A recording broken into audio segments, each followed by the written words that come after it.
Pro Group Management. Workers' comp that works for you. Welcome to Nevada Newsmakers for the next 6 weeks, coming to you from Carson City at the Nevada State Legislature. And our first guest today, the big man on campus. Well, when you talk about the Nevada Legislature, you got to talk about Bill Raggio. He's the man. He's a Senate Majority Leader.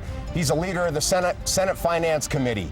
We're going to talk to him how he's been able to consolidate his power over the years. And coming up on the Power Pundit panel today, Mary Lau, Larry Matheis, and Marlene Lockard. It's all coming up next from Carson City on an all-new Nevada Newsmakers. Nevada Newsmakers, brought to you in part by the Tahoe Reno Industrial Center, the world's largest industrial park, the resort at Red Hawk, and the Peppermill family of casinos. This is one of Sierra Power's main generating plants. It's right next door to the Tahoe Reno Industrial Center. These plants provide all the clean, reliable power that businesses need. TRI has 3 independent power generation facilities on site. For sensitive manufacturing companies and high-tech firms, this benefit is invaluable. Welcome to the Tahoe Reno Industrial Center, the largest industrial park in the world, building economic prosperity for Nevadans.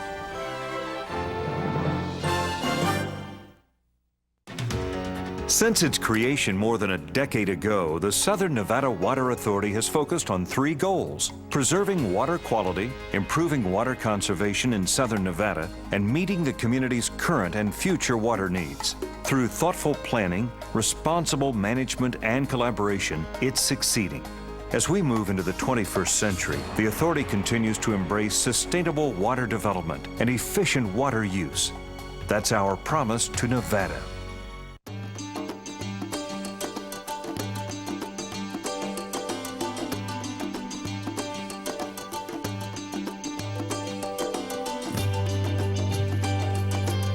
Thanks to an ongoing commitment by America's mining companies, more than 2 million acres already have been reclaimed. To learn more about reclamation or other aspects of mining, visit nma.org, the National Mining Association. I tell you, John, this industry has really changed. Tell me about it. You seemed to do pretty well last year. What's your secret? No secrets. Although I'll tell you something. The smartest thing I did was sign up with Pro Group Management. Really? Yeah, they do workers' comp, right? Yeah, their services are great. And get this, they saved me 30%. I've heard they saved others 50%. That works for me. Pro Group Management. Finally, workers' comp that works for you. This is a special edition of Nevada Newsmakers with host Sam Shad, a no-holds-barred political forum. Now, from the Nevada Newsmakers broadcast headquarters, here is Sam Shad.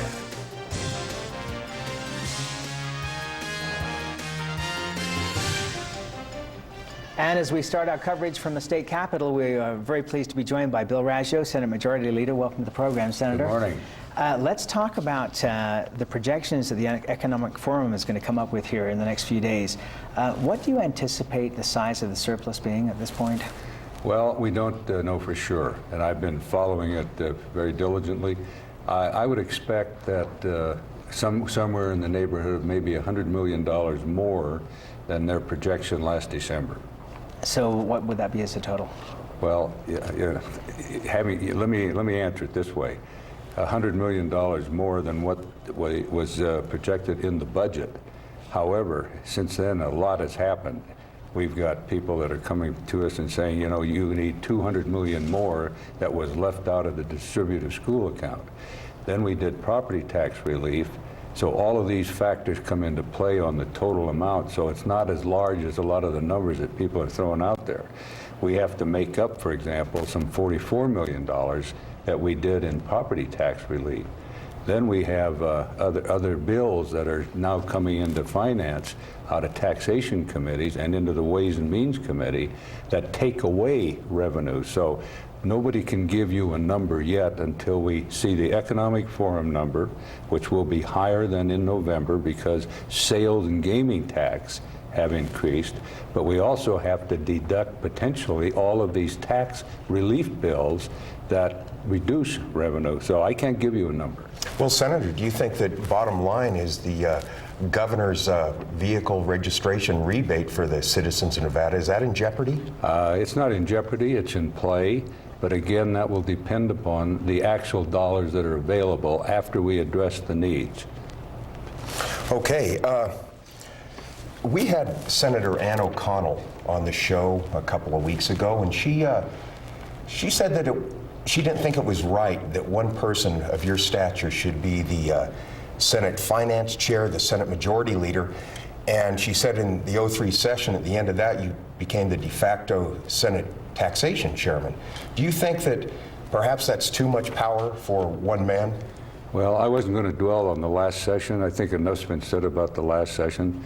Senator O'Connell is a lady that we miss. She was a very dedicated person. Unfortunately, she was part of the group that kind of held up the train last time. And I'm not saying that in a disparaging way. Someone had to take some charge here, and my role was Majority Leader of the Senate, try to get consensus, and also chairing the Finance Committee, which I have done since 1987 for the most part. The problem was everybody couldn't posture around here and try to get anything done. Somebody had to get in and take charge of these roles and try to get things together. I wasn't the only one. Do I think it's too much power? I think it's the manner in which somebody exercises that. And, you know, so you have to get to the end of the session.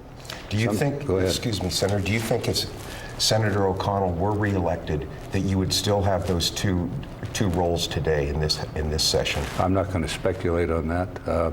I was elected unanimously by my caucus to fill those roles this session. I think, unfortunately, the idea that somehow I was de facto chairman of taxation may have been because nobody else was assuming that role.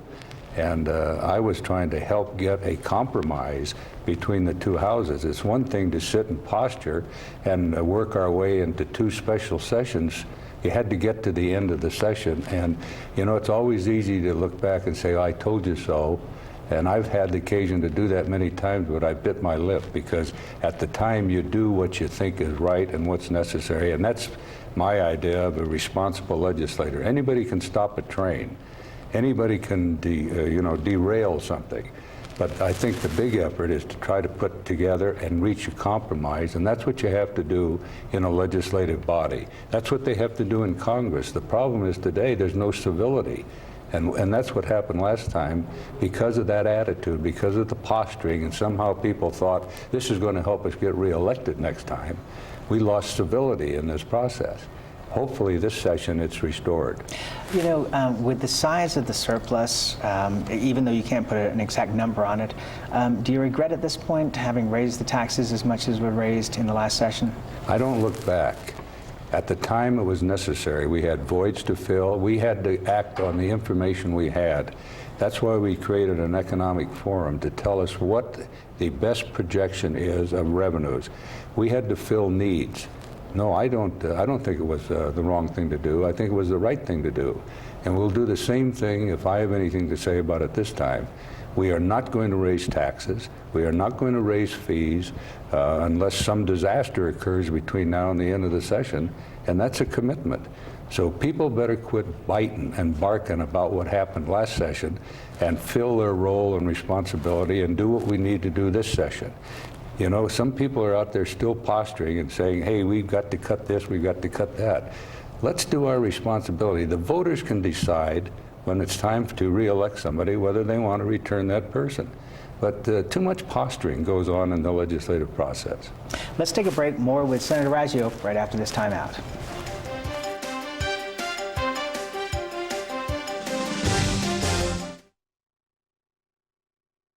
For a videotape copy of any Nevada Newsmakers program, call 775-857-2244. The tapes are $20 each, including shipping.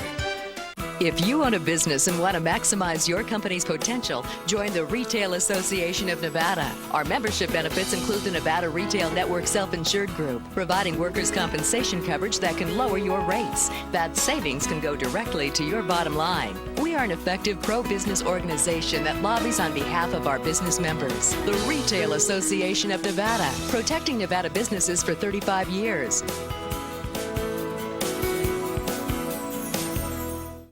When you need a new employee, how can you be sure who you're really hiring? A background investigation by Employer Links will uncover criminal records, verify the applicant's education, check their credit history and Social Security verification. An investigation will research professional licenses and driver's licenses and let you know why they're unemployed. Hiring the right person shouldn't be a gamble. Call Employer Links. Employer Links, protecting your investment.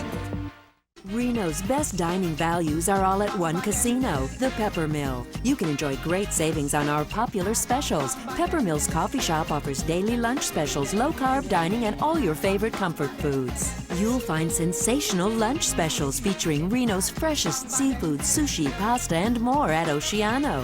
And early bird specials at Reno's Premier Steakhouse and Romanza Ristorante Italiano. The best values are at the Pepper Mill. Where are you dining? Your best value in sight is here for you to see. From frames to lenses to eye exams, you're covered A to Z. Davis Optical, your best value in sight. Davis Optical Centers, with 2 locations in Reno and Sparks. Davis Optical, your best value in sight. And now, back to Nevada Newsmakers with Sam Shad.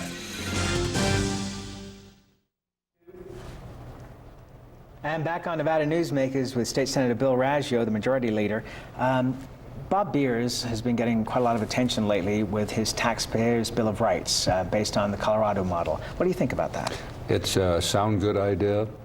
Sounds good. They enacted it in Colorado, a little bit of it in Michigan.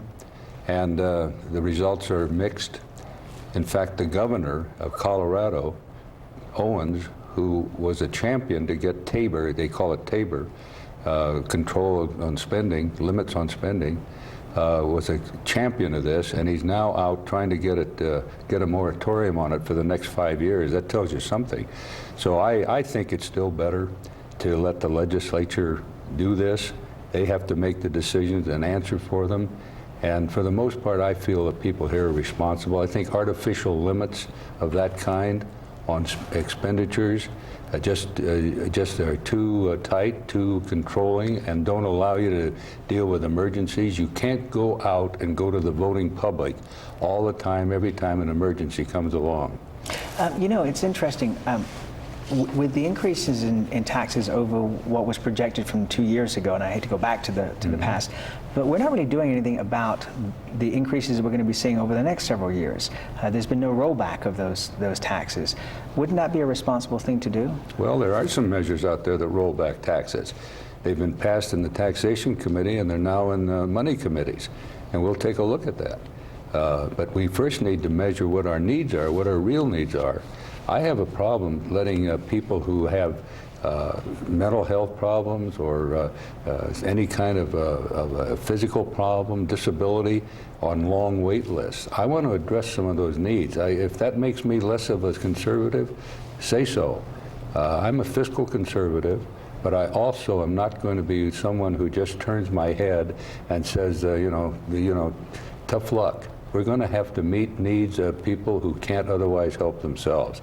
And so when those needs are met, then I think it's time to do some of that. But let's not be radical about it. I think some of these proposals are just too radical. I think too much goes on a ballot sometimes. I think the initiative and referendum procedure is overworked. It didn't help much in California. They have some of the worst problems of the world because of some of these radical issues that went on the ballot. Are you looking at more one-shot deals in this session, or are you looking at long-term programs? Well, unless you know the budget process and understand it, and sometimes that message doesn't get out there, some money is one-time money that you will have, and that's true this session. There's some money that will be useful for one-time projects, capital improvements, or something that really needs to be addressed for this session only. And then there's recurring revenue that can be used for ongoing programs and maintenance and things of that kind. Senator, one of the issues or one of the dramas that have been played out here at the legislature is the gubernatorial rivalry between Senate Minority Leader Dina Titus and Assembly Speaker Richard Perkins. How has that influenced the legislative process or the legislature? Well, I'm going to try to measure my comments because there are a number of people who are contenders for the gubernatorial race. I'd like to indicate again, I am not. So whatever I'm voting on comes from what I believe in. I think there's too much people that are making decisions, making statements, making speeches, holding press conferences because of gubernatorial ambitions or other kinds of ambitions. Now, it's going to happen, and it's natural to want to seek higher office. But somehow that seems to play into some of these decisions. Senator Titus, the minority leader, excellent legislator. Until this session, never thought that there was too much that ought to be done for the rurals. Now she's a champion for the rurals. Same thing with Speaker Perkins. And I'm not saying this in a pejorative way. They now have statewide eyesight. And in the past, it's been pretty narrow. Everything had to go into their area or not at all. And we've got others that are doing this. And, unfortunately, that's the way the process works. People in these kind of offices are always seeking higher office. Well, Senator, excuse me, if you were a Democrat, who would you support, Perkins or Titus for governor? Well, fortunately, I don't have to answer that question. Do you support any of the GOP during the people? session, I'm not taking any favorites. I'm working with all these people. How about in the GOP? Well, in the Republican races, I'm going to wait and see who all is an announced candidate. Nobody's really announced yet. Everybody's letting their name be bandied about. Lorraine Hunt has actually announced. Well, Lorraine is a very good lady, and I enjoy working with her, and she could be a good governor. And that's not to say I'm going to support her or anyone else at this time. Would she be I'm not sure anyone wants my support. Oh, I would doubt that, Senator. One last question here. Do you think that you will be the last majority leader from the North? I would hope not. If this post, if this role comes down to being sectional requirement, it would be a sad day for the legislature, because everyone who is elected to the legislature or to the Senate ought to be able to hold any position in the body. And I know that's been said. I think it's unfortunate that people will say that. I think they should elect whoever is the best suited for the position, not where they happen to have their house. Well, we're very pleased to have you on the program. We welcome you back anytime. We'll be right back on Nevada Newsmakers right after this timeout. Thanks, Senator.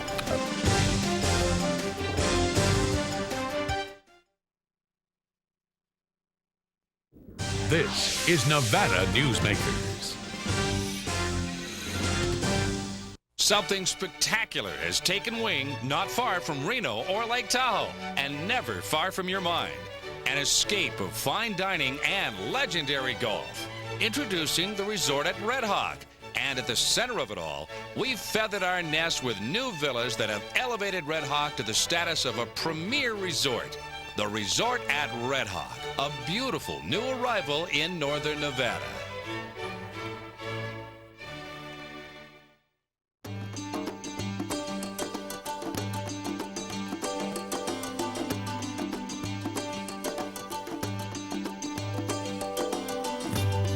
Many of the materials we rely on every day come from the ground, and modern mining technology brings them to us cleaner and safer than ever before.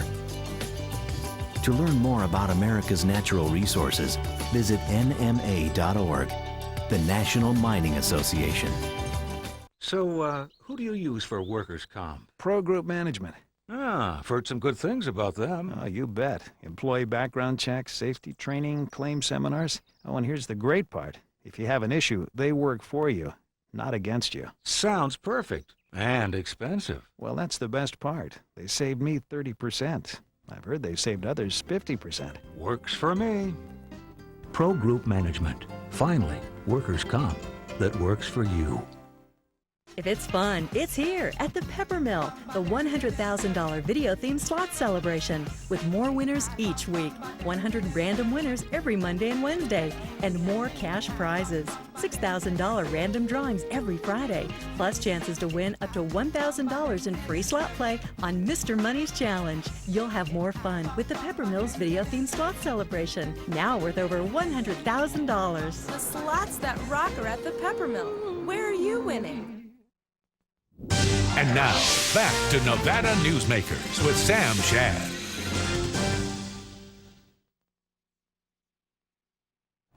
And back on Nevada Newsmakers, coming to you from the legislature for the next 6 weeks. We're joined by our Power Pundit panel, Mary Lau, Executive Director of the Retail Association of Nevada, one of our proud sponsors. Welcome. Larry Matheis, Executive Director of the Nevada State Medical Association, and Marlene Lockard with Capital Strategies. Okay, let's start with you, Mary. What did you get from what Senator Raggio was saying? Well, basically that they're going to wait till the economic forum's there, but it sort of indicated to me that we're going to have some new expenditures out there, some permanent expenses and stuff. He's looking at some new programs. And of course, we do support more of the one-shots and shoring up the rainy day fund, so it's going to be interesting to see what happens. Everything's been captive right now. I mean, we were talking earlier about a really good bill on a sales tax holiday, and the Republicans glommed onto it, and now it's in the labyrinth of finance, too, and it didn't have a fiscal note. So everything is being very carefully managed, very carefully controlled. And Larry, will there be any money left at the end of the day for that rebate that a lot of Nevadans are looking forward to? I don't know. They'll be pouring the swill into the trough, and we'll see how many piggies can get in there and get their snouts in it before it's all gone. Yeah, I think he was right on that it's going to be a part of the end game. It'll be on the table until the end, as will a whole lot of other new requests, as will also restructuring.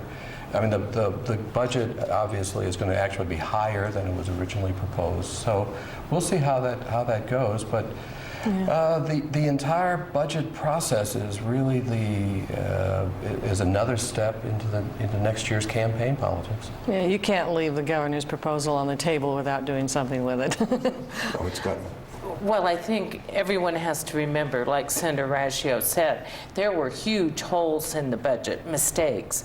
Not little mistakes, but over $200 million worth of mistakes. Just in the school account Just itself. in the school account alone. So those have to be made up. But I do firmly believe that there will be a citizen rebate of some sort.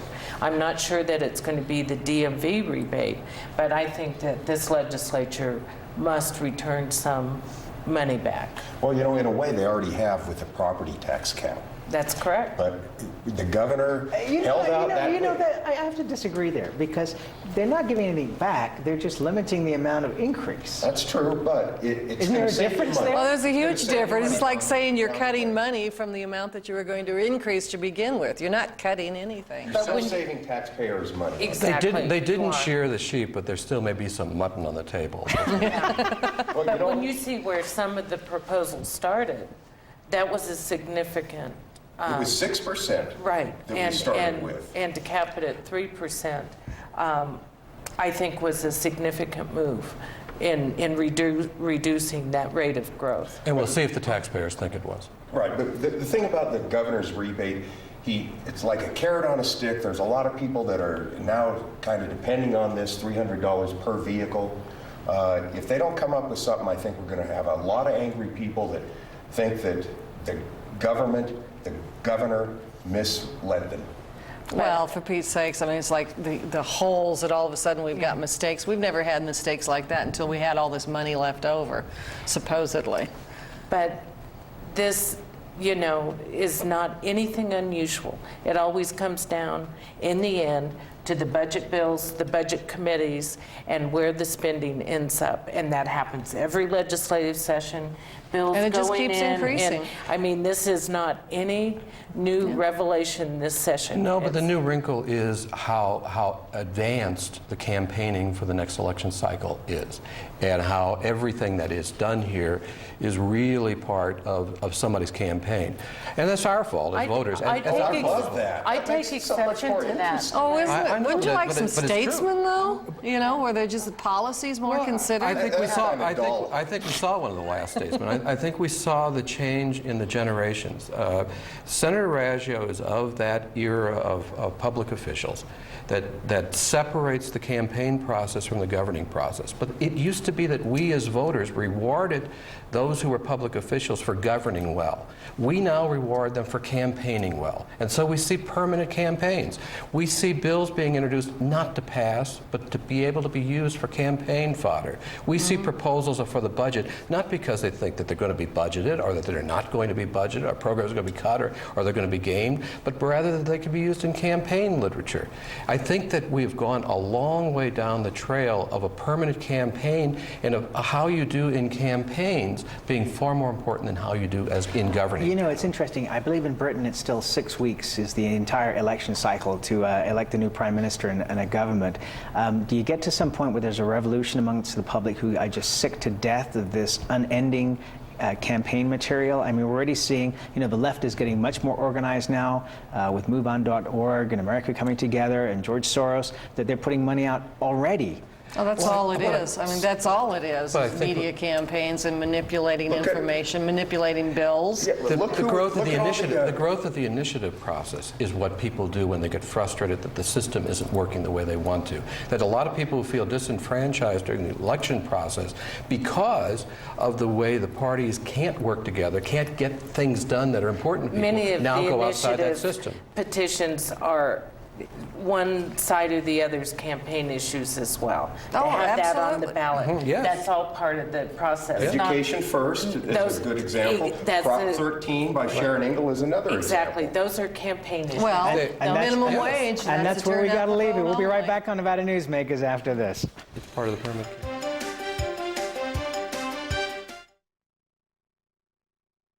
Nevada Newsmakers, brought to you in part by the Tahoe Reno Industrial Center, the world's largest industrial park, the resort at Red Hawk, and the Peppermill family of casinos. This is one of Sierra Power's main generating plants. It's right next door to the Tahoe Reno Industrial Center. These plants provide all the clean, reliable power that businesses need. TRI has 3 independent power generation facilities on site. For sensitive manufacturing companies and high-tech firms, this benefit is invaluable. Welcome to the Tahoe Reno Industrial Center, the largest industrial park in the world, building economic prosperity for Nevadans.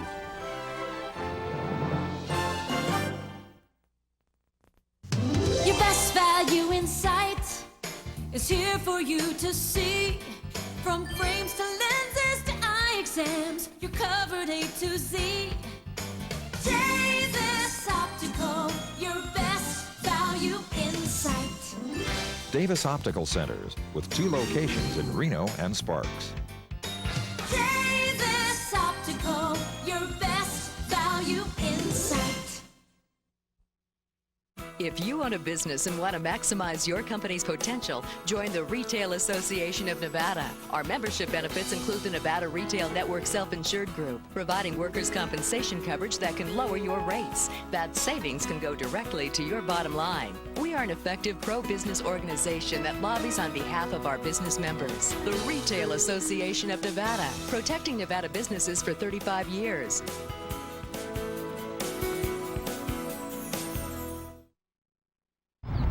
As always, we love to get your emails. Email us at newsmakers@kvbc.com and newsmakers@krnv.com. And coming up tomorrow? Well, Sam, we have Senator Mark Amodei of Carson City and the Assembly Minority Leader Lynn Hetrick of Gardnerville. It'll be a great show. We'll see you tomorrow.